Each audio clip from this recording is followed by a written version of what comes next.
A tale of two choke points, a trip into the murky waters of potential government overreach. It's a tale of two operations, both dubbed Chokepoint, and both smelling heavily of skullduggery. Operation Chokepoint, the original, kicked off in 2013. Its supposed goal, to choke out financial services to businesses deemed high risk by the government. On the surface, not a terrible idea, you might think. Who doesn't love a good crackdown on shady businesses? But here's the catch.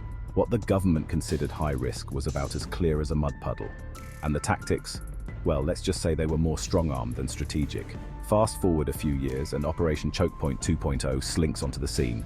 Same basic premise, but with a new coat of paint and a whole new set of concerns. So grab your best conspiracy pants and put on your skepticism hat, because we're about to dissect these operations and see if they were justified crackdowns or government overreach gone wild.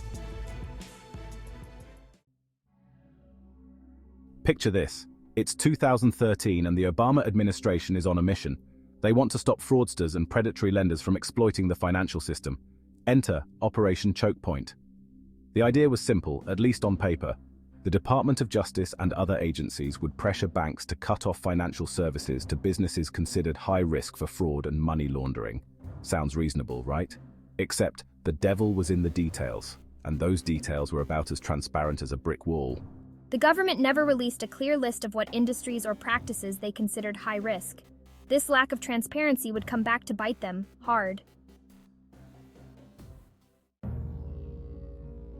So how did Operation Chokepoint actually work? Well, imagine the government as that friend who suggests you do something, but you know it's not really a suggestion, more of an ultimatum.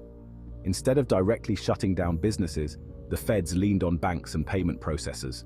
They sent strongly worded letters, initiated investigations, and generally made life extremely difficult for financial institutions that dared to do business with the high-risk crowd. The problem? The definition of high risk was about as stable as a tower of jelly in an earthquake. It seemed to indiscriminately target everything from payday lenders to firearms dealers to pharmaceutical companies and online dating services to just people they didn't like very much. We could understand it if it was just gangsters, drug rings, or organized crime syndicates, but it didn't seem that way. And the result? Legitimate businesses, some of them small and struggling, found themselves cut off from essential financial services. Bank accounts were closed, credit card processing was denied, and the lifeblood of commerce was slowly squeezed out. Unsurprisingly, Operation Chokepoint didn't exactly win any popularity contests. Critics from both sides of the aisle cried foul. They argued that the operation was a blatant example of government overreach, using backdoor tactics to target industries they disliked. The lack of transparency only fueled the fire. With no clear criteria for what constituted a high-risk business, the government was essentially free to target whomever they pleased, bypassing due process and trampling on the rights of businesses. Congress launched investigations, lawsuits were filed, and the public outcry grew louder. By 2014, Operation Chokepoint was officially on ice, and the damage was done. The controversy left another stain on the Obama administration's legacy, and sowed the seeds of distrust in the government's ability to regulate fairly. Something we have, unfortunately, become all too familiar with today. Operation Chokepoint 2.0, the sequel nobody asked for. Just when you thought it was safe to go back into the regulatory waters, Operation Chokepoint 2.0 surfaces. This time it's the Trump administration at the helm, but the playbook looks eerily familiar. The target? Once again, it's businesses deemed high risk by the government. And once again, the definition of high risk is about as clear as mud. Critics argue that Operation Chokepoint 2.0 is simply a rebranded version of the original, using the same tactics of pressuring banks to cut off services to disfavored industries. They point to examples of businesses in the firearms industry, payday lending, and even online gambling being targeted, despite operating legally. But the unfortunate reality was that it looks a lot like, once again, Operation Chokepoint 2 was also used to control, manipulate, and shut down individuals and organizations that the government did not approve of. And that's the key here, they didn't approve. And that disapproval could be political, rather than based on traditional values of wrongdoing. They also used it to wage war on crypto and crypto companies. Some say this was done purely because crypto was, and still is, viewed as a major threat to the traditional dollar-based fiat system.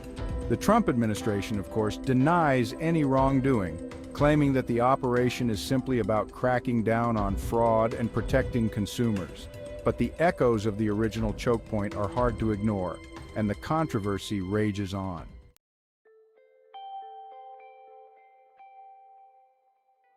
So what's the takeaway from the saga of Operation Chokepoint and its sequel? For one, it's a stark reminder that even with the alleged best of intentions, government overreach can have very serious consequences. When the government starts picking winners and losers in an open marketplace, it distorts competition, stifles innovation, and stinks of manipulation, whether it's true or not. It also highlights the importance of transparency and accountability. When the government operates in the shadows, it erodes public trust and creates fertile ground for abuse of power. Ultimately, this leads to a point where nobody believes anything those in positions of power say, and that eventually leads to social chaos. Whether you agree with the goals of Operation Chokepoint or not, the tactics used raise serious concerns about due process and the rule of law.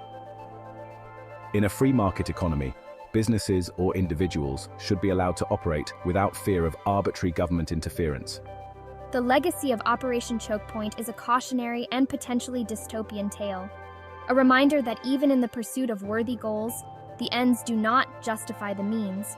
The government has a responsibility to protect consumers and prevent fraud, but it must do so in a way that respects people's rights and operates within the bounds of the law.